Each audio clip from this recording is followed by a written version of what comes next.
Okie dokie then. These are great. I mean, like, I'm back on the trail now, but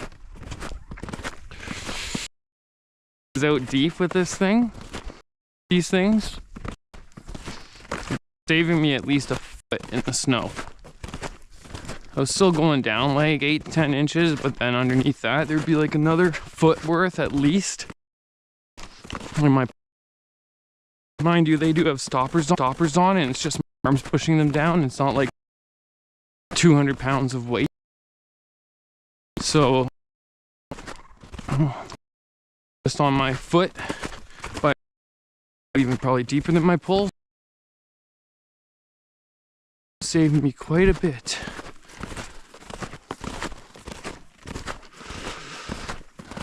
Okay, I need to get some skis. Go find some hills. Just do some like rural skiing. Woodpecker Bay. All the holes he's dug in there. He's making his own birdhouse, eh? Constructors of the bird world. Bird world. Bird. Where is my phone? I should probably make sure. Yeah, it's right there. Good. Good close access to the GoPro connection.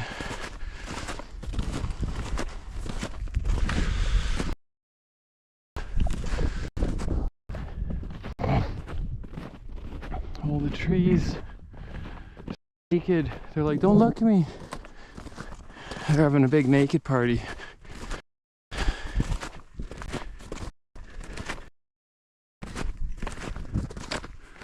saw a bear earlier and I had to wrestle him to the ground. He ended up out. I was lucky. The only thing he managed to get off me was a couple of cigarettes.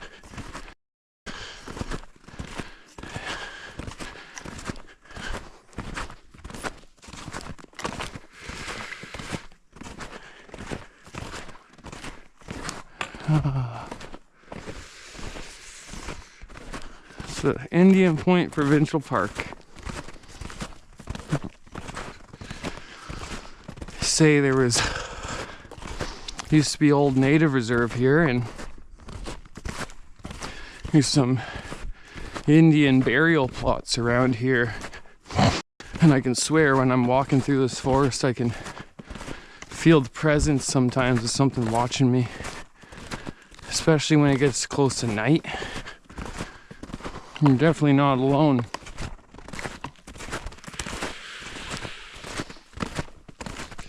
Right off the coast is an island called Hog Island, and they also call it Ghost Island, and it's also called St. Anne's Island. I learned from looking at some of the property management site maps and stuff on Kawartha Lake's website, their township website, and it used to be an island for the Jesuit missionaries to bring converts during the 17th century, around the time of the Great Indian War. Whatever the heck it was, 7-year war. The Indian 7-year war, and look at those, eh? They're like sleeves. And during that war, there was a lot of Jesuit missionaries around this part from France and other places that came down across here, up towards Halliburton and towards Ottawa and Peterborough and stuff, and they set up little missionary churches, and they believe that one of them was set up on Hog Island, just off the coast of this provincial park here. As this provincial park juts out and is surrounded by the lake. I believe it's some lake there, and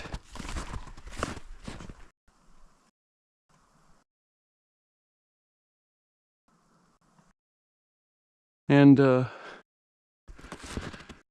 lake that surrounds this provincial park. There's an island just at the southeast part, and it's close enough to shore. You could just have a short canoe ride over, but it gives you a good view of everything around. And it's a nice hidden little place where they would have, like excuse me, little church gatherings. Look at these fresh tracks, eh? It's a deer. And they were doing converts there. And during the 7-Year War, they actually ended up fleeing. So you imagine back then when you would flee your church plot, you're converting some of the Indians over to your religion, that you would having everything off and trying to escape with everything. You would bury stuff and take what you can with you and leave the rest behind. And of course, Indians would come and loot stuff, right? I got a metal detector for Christmas this year. And I think I'm gonna go and come back and plot my adventure, my canoe ride over there, and see what I find. Trying to figure out who owns the lot through the public records now, but couldn't seem to figure it out. It's like they don't have it registered or something.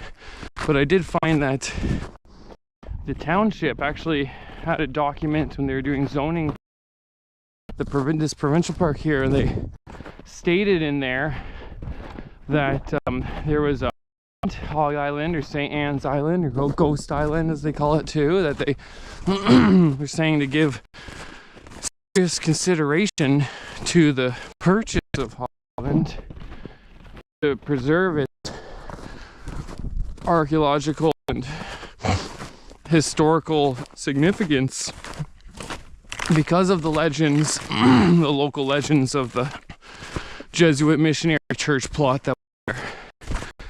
So it's not, I mean, these aren't just unfounded random rumors. These are serious considerations even to purchasing the land because of that for the township. So it tells you that there's some sustenance to the lore, and it would be worth going and checking out. So that's, I was going to do it at the end of last year. It was getting the fall. It was getting a little too cold to be going out on canoe rides. I've been going on rides at Burnt River, and just a little north of me, I live right on the Burnt River, and it's a great river to go portaging down. I say portaging because if you go with just your canoe, you're gonna get disappointed when you run into a few of the rapids along there that aren't even marked on the Google Maps. I was going down and I was looking at Google Maps and I was saying, okay, well, this would be a good part more north of me where I could get dropped off with my canoe. And it's a quite large 2-person canoe. It's still manageable to go out on your own in, of course, but I could carry my gear with me and stuff, so I can go on a nice little trip. And I got my camera gear and food and rations and things like that. And I ended up getting dropped off several kilometers or more.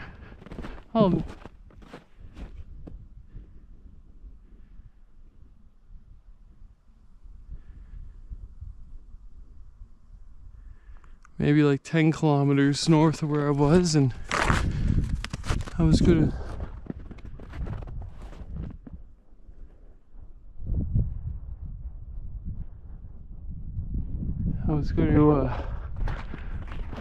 paddle down and let the river carry me a bit. And as soon as I started going down, probably about 10 minutes into my trip, I thought I was clear of the rapids more north of me, because there's some bigger ones that are labeled on the map.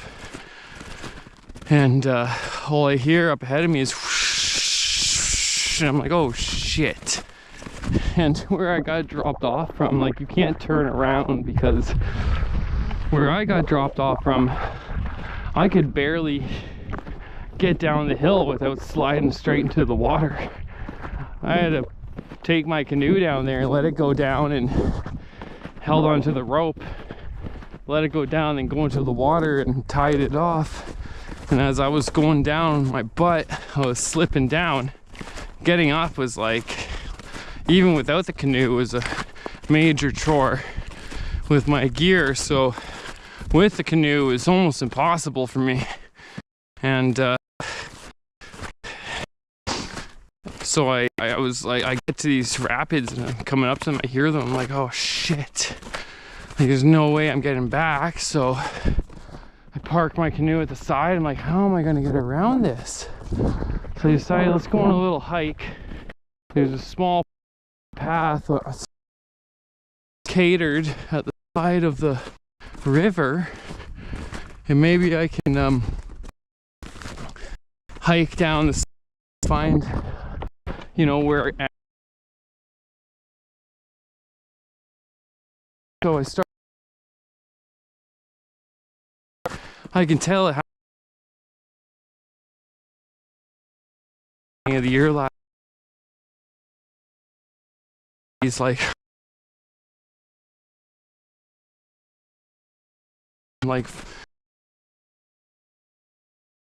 stereo, and it's massive. Huge amounts of us were out of power. We're without power for 2 weeks. Without power. Yeah, if you don't have a generator out of here, you're cooked. So I ended up hiking down the side, and there's all these fallen trees and stuff, and oh my gosh, it was like walking through a forest that had tons of downed trees and wasn't very manicured, even though there was a thin path, right, to go through. It was just trees all over. So under some or others, and I measured it on Google Maps with the Google Maps measuring tool of how far it was to the other side of the rapids. 100 meters, because you go up this hill at the side, you can look down over the burnt river way down there, the rapid, and it's actually to hike to this week. And I ended up walking like all around my canoe. I'm like, okay, well, I guess I gotta carry this around. So I did it with all my gear and stuff. 100 meters around, so half a kilometer. I get around to the other side, and I'm like, oh, I was so excited, jump. Fucking did, got me. I get back 10 minutes later here, like, God, like freaking they didn't put this little here. Look at that, they love sleeping here. It must be their sleep site. Damn it. Maybe I'll just go right through it. To them at the very last actual portage on this one. One at the corner of my, oh, and I just ditch, turn with my canoe, sharp turn,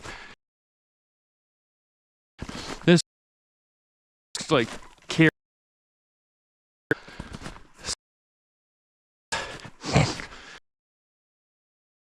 400 meters around, but there's a huge thing going down around that. I'm like, yeah, nothing. And I start going and like, yeah, we're good. Like, fuck, we're no. And it was just like a little, I only like, it was just a turn, a little bit of rapid air. I could have just went through with the canoe, but I didn't spill over and lose my camera equipment and stuff, so ended up just up rocks and walked across and then put it in.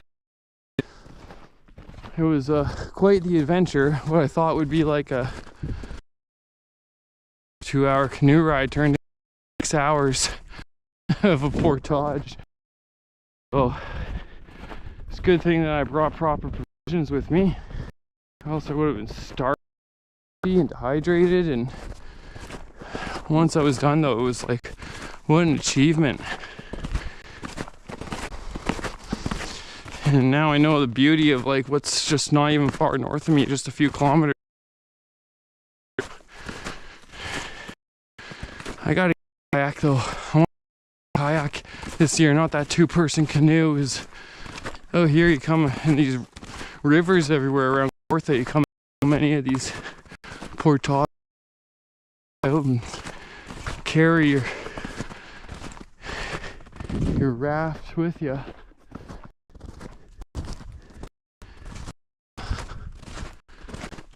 I haven't seen anything.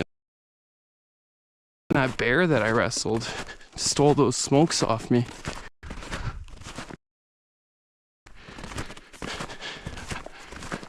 Too bad I didn't get that on camera. Okay. Is there fungus on that tree? No. It landed and grew on it just like the fungus that grows. Snow fungus. Look at that. That's completely covered even the bottom. That's crazy. Just the wind coming through, I guess, right? It must have melted. Like, that's crazy. It's covered. Blowing it.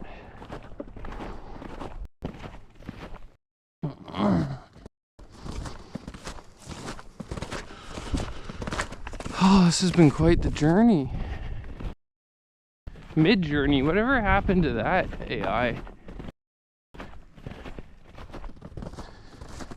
I guess it's still around, isn't it? Being used like with another name over top of it. Check that out. I've been doing a lot of AI systems. I'm building a governance runtime. I don't give too much detail at this time, but it's an agent runtime. And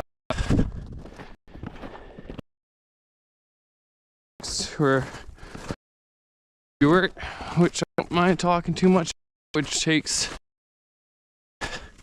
does meeting good truth gated auditable format, so you can take any audio file or whatever, video, something, and put it in. He'll normalize it and transcribe and of your audio file from the transcript, assign speaker 1, speaker 2. You don't have to overlay. You can say, hey, I'm speaker. I'm just assigning a speaker 1. Excuse me. And then, except I don't really want, because it was supposed to be my break from that, my break from thinking about it, my break from working on it. Oh, and it's such a good day. I couldn't like get out, take advantage of this. fill my brain with some new dopamine. Look at this. Look at this tree. Just becoming it's dead. It's inside it that the woodpeckers take out, right? Or people climbing it with their poles. No, I'm just joking. And they got torn away, that is, eh? Pecking away. It must have been a good amount of bugs in that one. And then you got all the fungus, so there's all this different stuff. You got all the bugs inside eating it. You got the what is this? Look at this. It's a little patch. You can see. Oh, it's like wood. Eh? That is.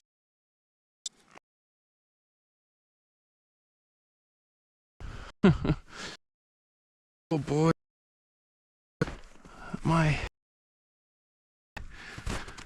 It's been quite the hike. I've been out here for hours.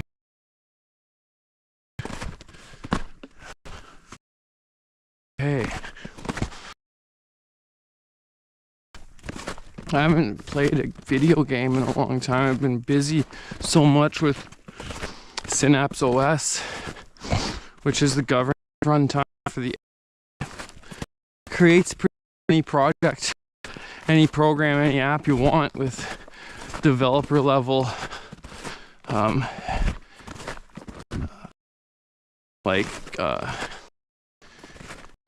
control over your project, not like 44 that just spits out kind of like a hallucinated idea of the project you want. Base 44 is more like you asking AI to create you a picture or a video, right?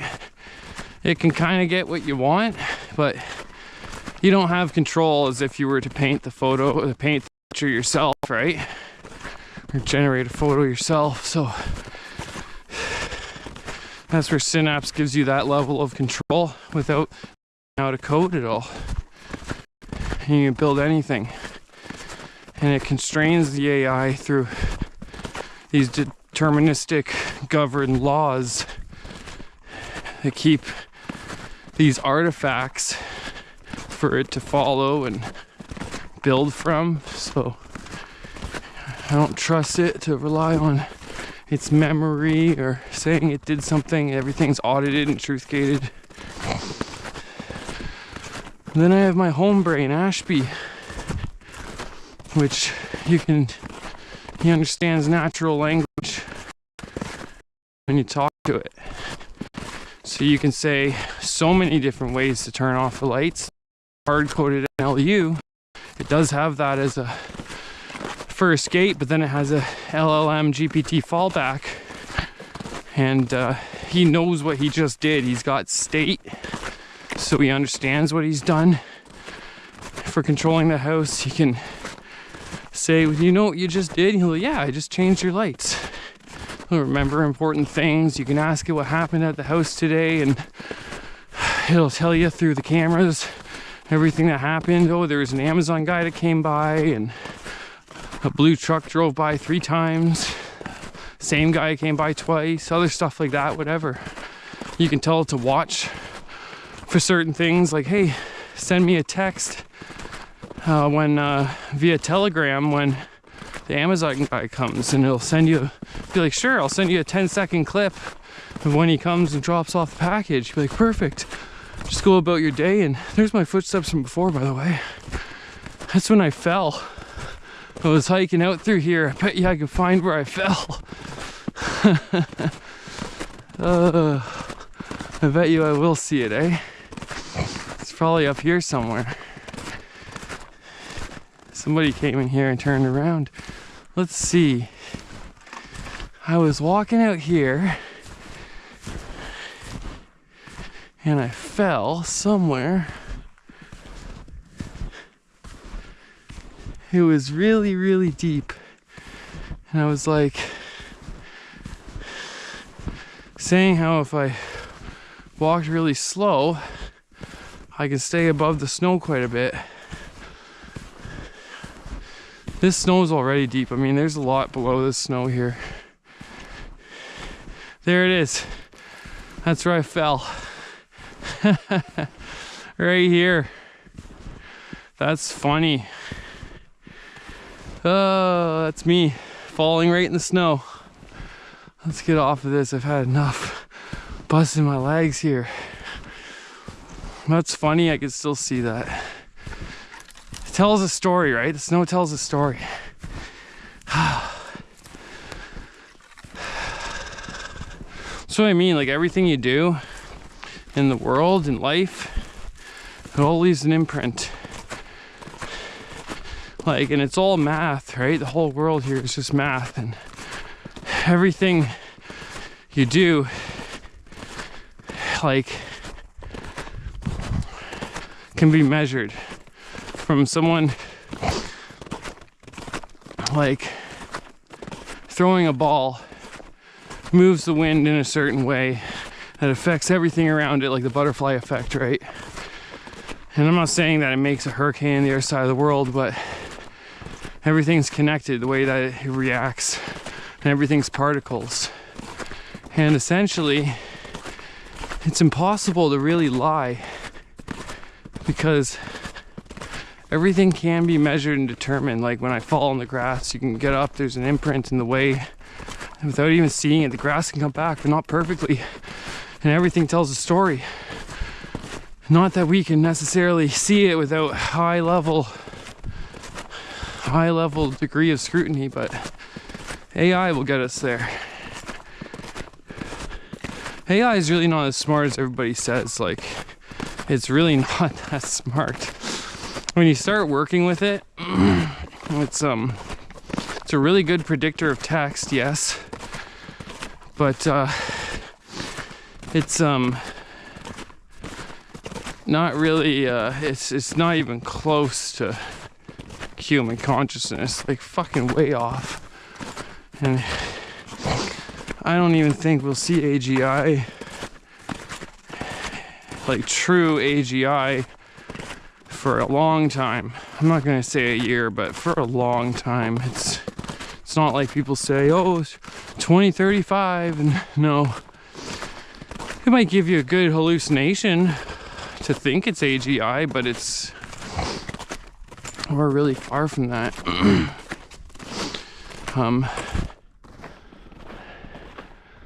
Like, you'd have to have the quantum internet. I don't even, like, the thing is too, I'm also speaking from an understanding of, like, thinking in 5G and 4G and the AI that we have.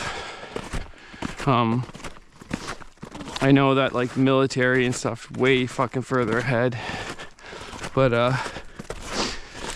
the quantum internet and the AI put together, that would be something to see, but still don't understand it entirely to know if it really has the capabilities everybody thinks it's going to have, because a lot of that's just investor hype, right?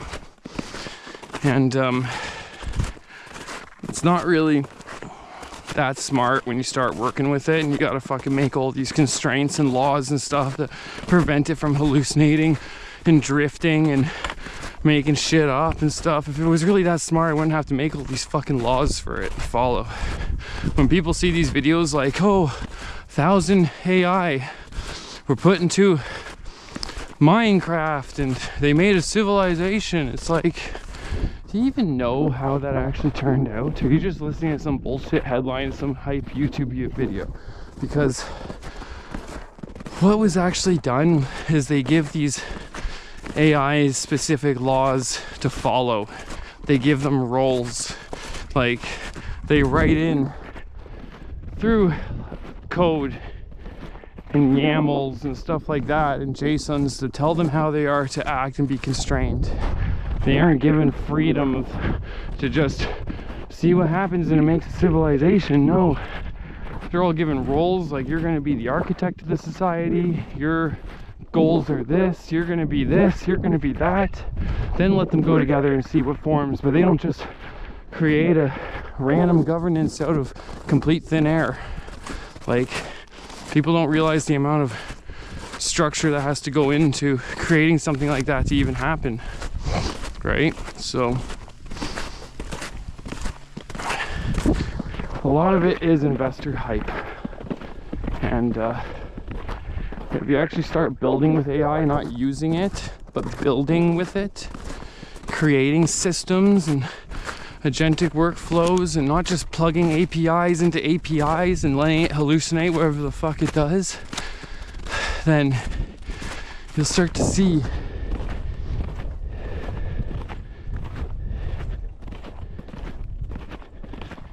all right, that was a good hike. Asshole put some graffiti on there. That was great. Oh, and we're here. We made it. My leg's sore. That's a good sign. I'm gonna sit back on my computer and code the rest of the night. Oh, and lose my keys out there. Imagine that. That's always the worst, right? When you get back and you're like, oh my god, I forgot. I lost my keys.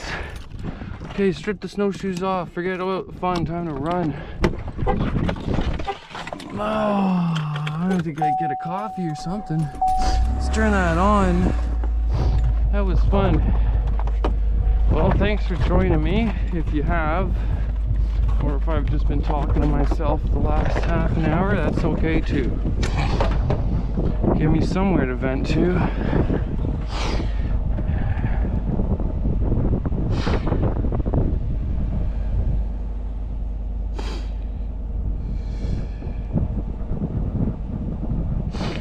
No, there's no bears. There's no bears here now. Have a good day. Thanks for joining me.